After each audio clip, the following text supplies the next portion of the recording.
Hey YouTubers, this is Abhishek for the Wheels and Chips, and in today's installment of the video, we're just going to analyze the Sony Vegas Pro rendering and try to maybe figure out what's wrong or what's making it slow so that you can kind of make it fast when you're going to render your video. So this is basically for YouTubers or any kind of short film video makers or pretty much anyone who's into video making or video rendering. So let's begin. We're into screen recording right now. As you can see, this is the rendering. Okay, so we're in at 23% right now, and we have over 1 hour and 5 minutes left. So let's look at the CPU core count. Where is it? Right, the open hardware monitor, it's at 1.9 gigahertz. Each core is functioning in at 1.9 gigahertz. And we have around 79 degrees Celsius to 80 degrees Celsius of ranges for our CPU temperatures. That is high, but it's acceptable. And we have close to 85.2% or sometimes 88% of CPU usage. It's not bottlenecking. Actually, 88% is pretty much okay because you're rendering something. And this is in a GPU rendering, so the CPU percentage is okay. It's still high, but not that high. And if you have a look at the GPU percentage, it's currently pegged at 48% to sometimes 53% as its maximum. Ignore the memory usage and stuff like that. Just look at the percentage because we have adequate memory of over 4 GB. So that's pretty much there.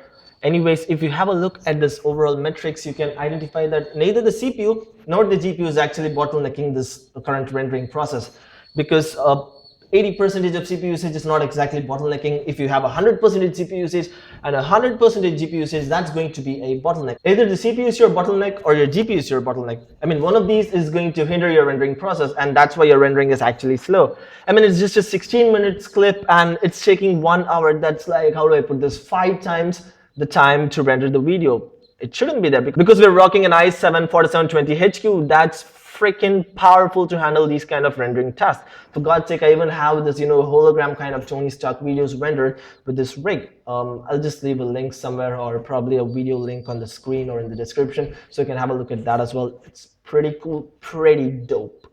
Just have a look at that. Anyways, let's dig deep into the metrics to find out what's actually bottlenecking. It's not the CPU, it's not GPU, and here we have the hard disk. So yep, there's the culprit. It's a hard disk.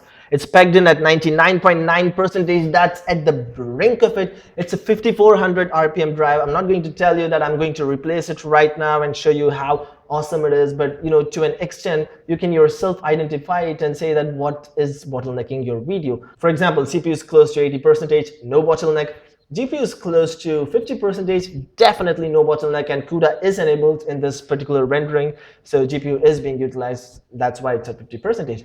And if you look at your hard disk, I mean, it's at 99.9%. That's definitely going to bottleneck your rendering process. If you're going to render something as high as 3 GB or 4 GB, your 150 Mbps drive or 170 Mbps internal drive is not going to be enough. In that case, I'd say you go for an SSD. I'm not saying that going for an SSD is going to completely give you blistering awesome performance, but at least that's not going to be a bottleneck. And you can ask me, okay, I have an SSD, I did the same thing, and you didn't show me any trick to actually improve my video rendering performance.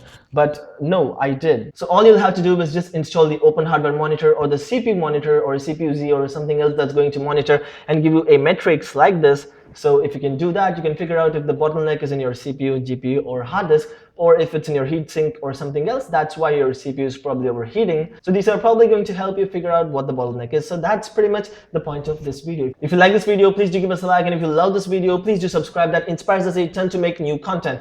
And thank you so much for watching this video. I'll catch you in my next video. Bye bye.